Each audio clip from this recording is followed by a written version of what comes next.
Connie Baxter Marlow presents a new perspective which synthesizes Henry David Thoreau's lifelong interest in the American Indian, his epiphany on Mount Katahdin, and his belief in the human potential. She proposes the relevance of Thoreau, the visionary, to the future, as humanity chooses to walk in alignment with a conscious, loving, abundant universe. Thoreau Society, Annual Gathering, July 10th, 2011, Concord, Massachusetts. Good morning, everyone. Welcome. We're going to have a little enactment for you. We're going to proceed, and I'm going to read my part as well, since this is a scholarly gathering, and I'll be reading my commentary, and these folks will be reading from Thoreau. Connie Baxter Marlow has spent the last 2 decades in close association with visionary Native American elders throughout the United States and Mexico, the Hopi, Maya, Tarahumara, Huichol, Wabanaki, Lakota, and Ute, and most recently the Bushmen of the Kalahari in South Africa. She feels that in the cosmology of the indigenous people are clues to many of the missing pieces of the prevailing paradigm, information about the true nature of the universe. It is her understanding that humanity is about to make an evolutionary leap in consciousness to an understanding of the loving, interconnected, abundant universe, and will align itself to this reality and subsequently choose to bring peace on earth in our lifetime. Connie believes that when we come together with the indigenous peoples as equals, as family, and we each open our hearts and our minds to the other, the melding of our gifts will bring a new perspective that is invisible at this time. To her, this new perspective will allow humanity to see the path to true unity, peace, and freedom. Connie finds Henry David Thoreau an important bridge to this shift in consciousness and has produced a film series, The American Evolution, Voices of America, which weaves a tapestry of paradigm-shifting ideas with a visionary Thoreau scholar, Penobscot Indian elders, a Muslim imam, and other important thinkers addressing these ideas. Connie is a Baxter of Maine. Her family bought and gave Mount Katahdin and 200,000 acres to the people of Maine to be held forever wild as a public park. Her book on Mount Katahdin is available for sale today. It is out of print, so this is a unique opportunity to secure a copy. Richard Smith, Thoreau scholar and interpreter impersonator, will represent Thoreau himself today, reading from Thoreau's Indians, the 1,000 Indian-related references in Thoreau's writings compiled by Bradley P. Dean, Ph.D.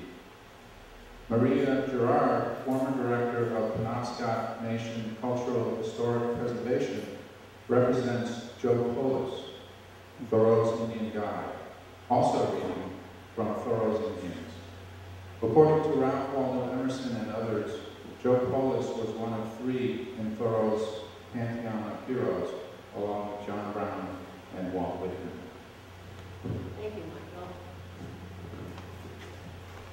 We are here today to touch on a couple of little-known aspects of the life and works of Henry David Thoreau, American author and visionary, his lifelong fascination with the American Indian, and his life-changing epiphany on Mount Katahdin in Maine.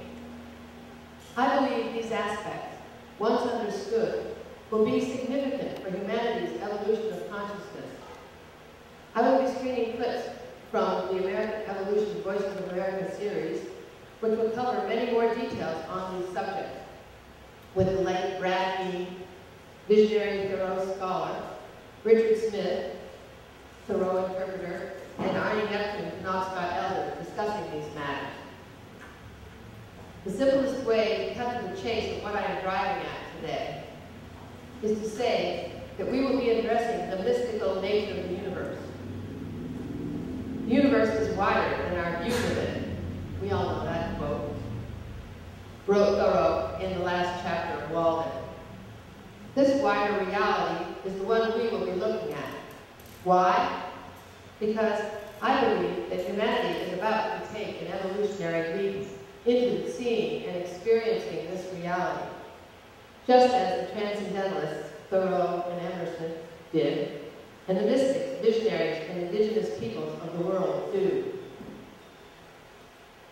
As well known, Thoreau described himself as a mystic, a transcendentalist, and a natural philosopher to boot, as indicated by these t-shirts we're all wearing here at the gathering. So we'll screen the film now and let Brad and Arnie set the stage for this event.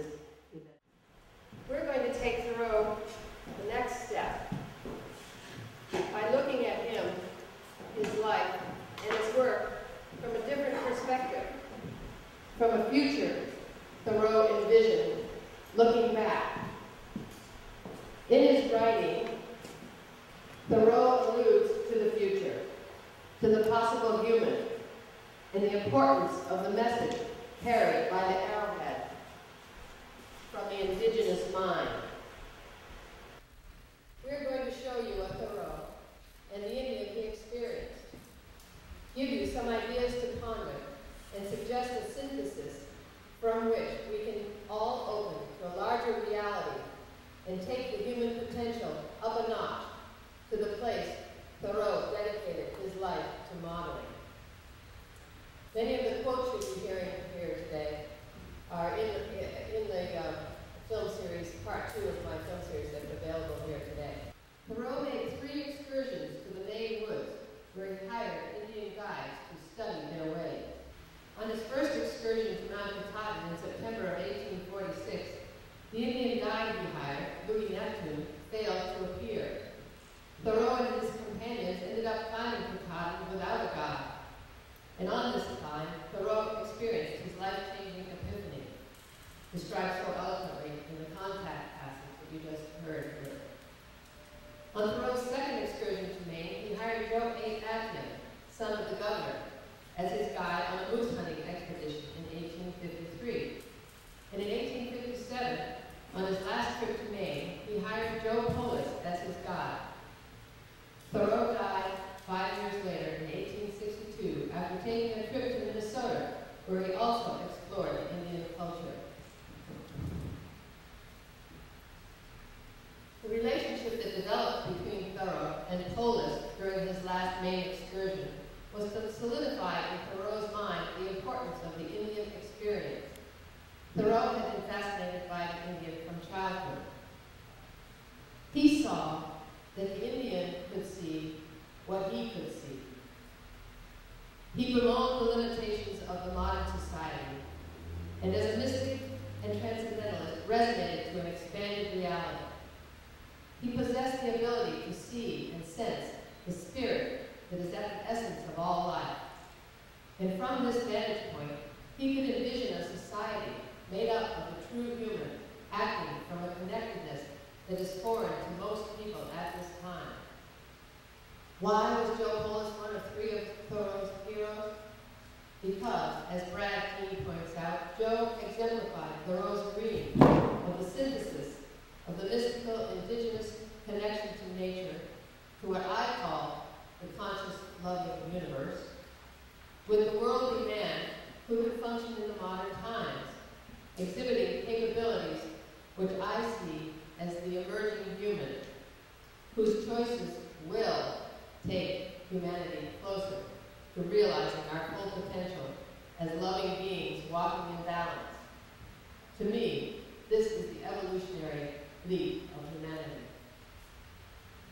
As Brad points out in the video, and adds to Thoreau's vision of that government is best which governs not at all, because in such a government, all the citizens govern themselves. Thoreau sees the possibility of a society of humans living in balance. I will reiterate Brad's observation, quote, what Thoreau wants is self-governors. Everyone is their own king and governor and Congress and Senate. And you do not need laws to oppress you, because you have a law inwardly that manifests itself in your conduct outwardly. End quote. I will eventually say that there is a direct link between humanity's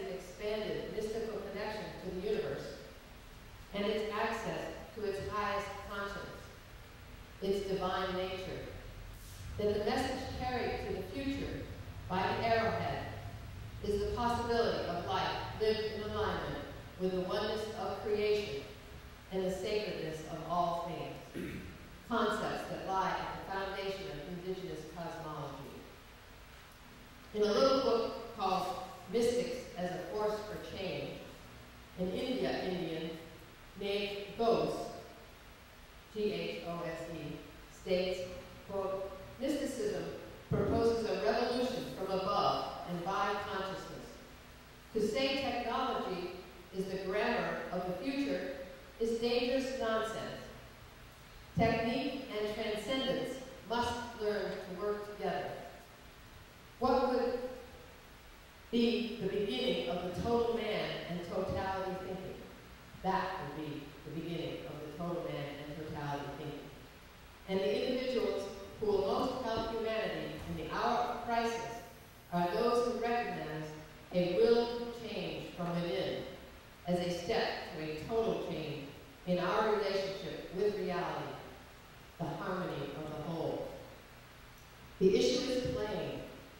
What is the true nature of things, and how do we embody it in our social living? End quote. Well, Albert Einstein stated that no problem was ever solved in the same consciousness in which it was created. We have built a house of cards on a false foundation of erroneous assumptions that our logical minds have, given the information we have, responded to logically and have gotten us to where we are today. Once we have come to grasp the correct, accurate information about the nature of the universe, our logical minds will take us to peace on earth, will have us bringing heaven on earth. Now, Thoreau and Polis will speak for themselves. We'll take you on a little adventure into the Maine woods. When we are through, you will be able to converse a bit with Henry and Joe.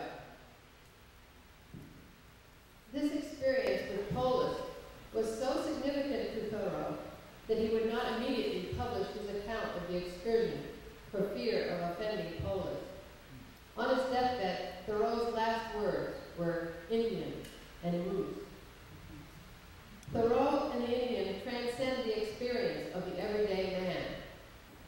Thoreau saw salvation in this transcendence. It allowed him to see the human potential. He was not, however, a stranger to the shadow side of the Indian, nor the white man. He had an extraordinary insight into the human condition, its limitations, and its possibilities.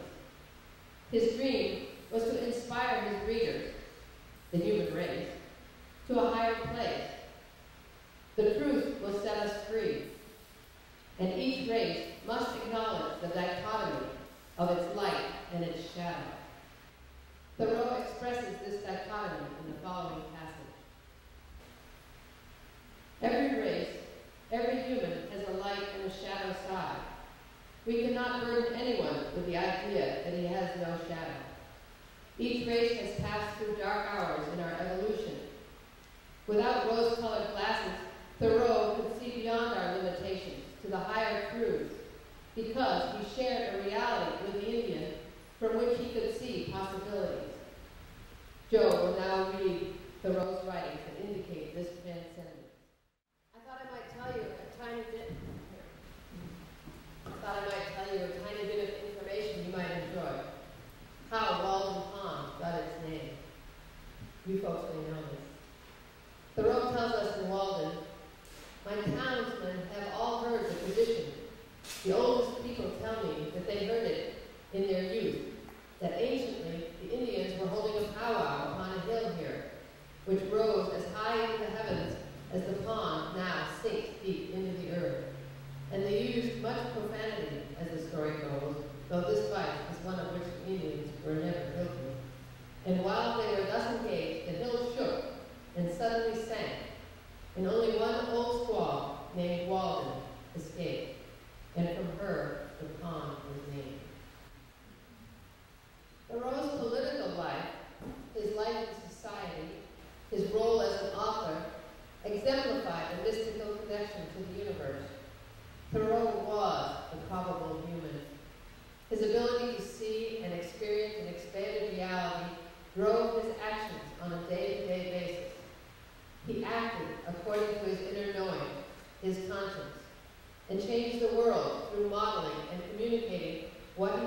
too.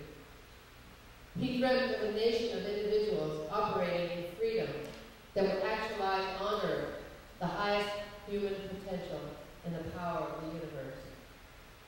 Thoreau desperately wanted the world to see what he could see and believe that one day we would. It was only a matter of humanity waking up to its true nature. On the title page of Walden, Thoreau writes, "I do not propose to write an ode to rejection, but to brag as lustily as chanticleer in the morning, if only to wake my neighbors up." I, for one, believe that Thoreau, the futurist, saw, sensed the evolution of consciousness that humanity was to undergo, the merging of the inner and outer self, and knew he was a front runner. It's time for the vision of Thoreau, for the cosmology of the American Indian, for the heart of humanity, and the true destiny of America to become actualized through our day-to-day choices as we bring peace on earth, heaven on earth. New earth, new themes, expect us. Henry David Thoreau. Thank you. Thank you very much.